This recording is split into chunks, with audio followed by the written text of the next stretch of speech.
Child sexual abuse doesn't just happen and end. It echoes and it shape shifts, right? It can get quiet and it could feel like it's gone away, but it never really disappears until you meet it with the truth. Many survivors carry lots of shame and confusion about what happened, but here's 10 things that I want you to know that you should never be ashamed of as a survivor of child sexual abuse. First things first, trigger warning, right? This video talks about child sexual abuse. And so if it feels too heavy today to hold this, too tender to hold this, or if you have a loved one who've experienced this and it feels like it's not the right time, save this and follow for more. This is just part one. Come back when you're ready. Okay? Number one, not fighting back, not saying no, or accepting gifts, right? So you didn't stop it, right? You didn't fight back. You may have even accepted gifts, like in the form of electronics or being able to get off punishment or being able to go to some event or hang out with your friends or something like that, right? That doesn't mean you consented. Children cannot consent. And that doesn't mean it wasn't abuse, right? Perpetrators are very good at making children feel complicit in order to keep them silent. And your body may have froze because it was protecting you, but your silence wasn't consent, it was survival. Number two, confusion about what happened, right? You were a child, right? They blurred the lines on purpose. Children don't have a file cabinet for sexual activity because it's not supposed to be happening to their bodies. And so it can be very blurry and foggy and confusing sometimes. It's okay if it didn't make sense back then, if you didn't have the label or the title. That doesn't mean it wasn't abuse. Number three, delayed disclosure or delayed remembering. Sometimes it takes us a minute to remember the thing that actually happened. Trauma hides things to keep us safe. And so you may see something or hear something that triggers a memory that you didn't have before. It doesn't mean that you're lying. It doesn't mean that you're making something up.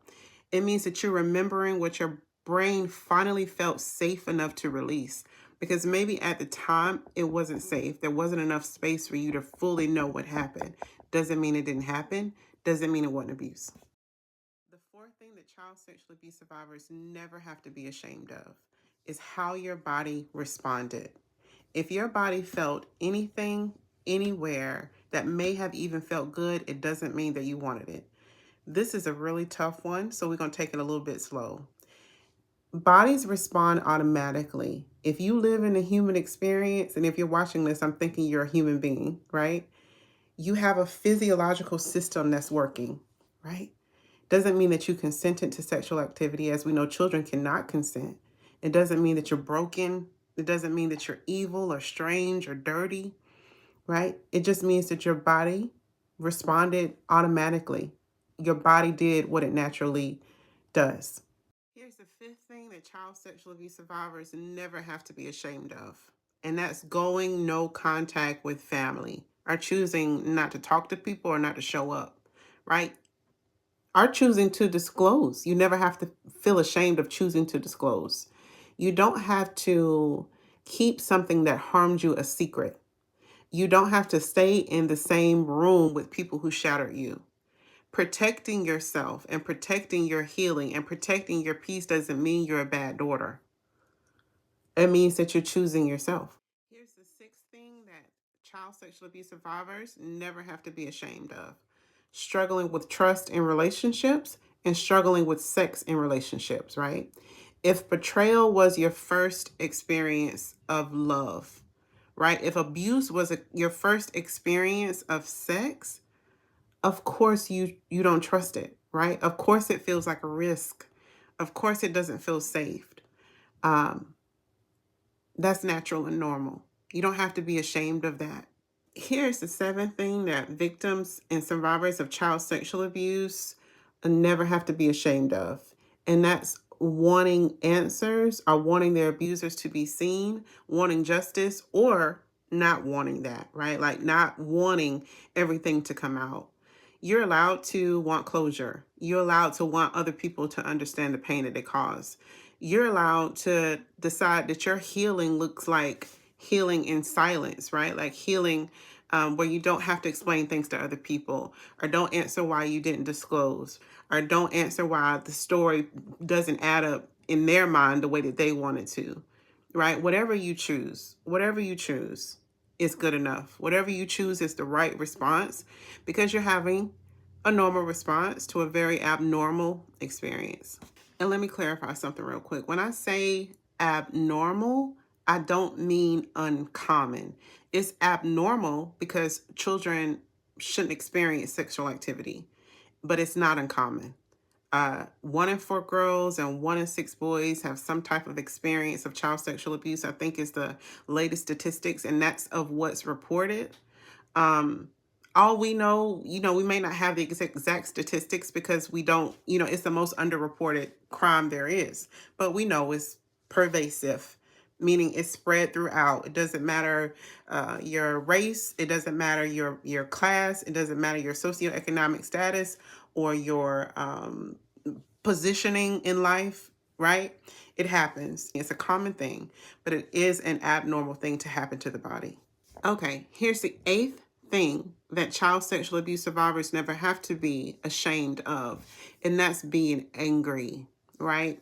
Anger is not the enemy. It's a sign. It's a messenger that you deserve better, and you know it now. Some people will tell you, let it go, like stop talking about it. Aren't you done with that, right? And they want you to just push it under the rug and keep moving on with your life because that makes them comfortable. You never have to be ashamed of how you feel. You never have to be ashamed of rage or hurt if you've experienced child sexual abuse. Here's the 9th thing you never have to be ashamed of as a survivor of child sexual abuse, and that's needing support to heal. You don't have to figure this out on your own. You're not alone. And asking for help doesn't make you weak. Sorry, that's the dog. Asking for help makes you wise. Zora. Okay, I'm back. There are plenty of therapists just like me who specialize in this type of work, who understand the complexities of this experience, right?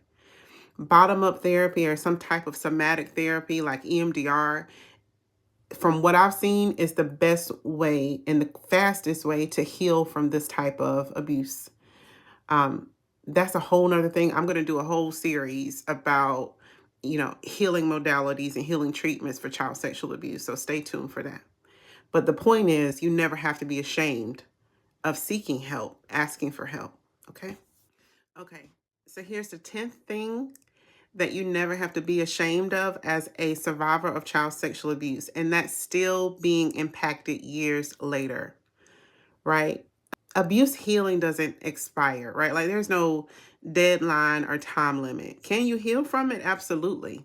But I always tell my clients, put it in the slow cooker rather than putting it in the microwave, because it happened for so long ago, right? So you can't expect years and years and years of what's been sitting with you in your body and in your spirit to just magically disappear. It takes time, right?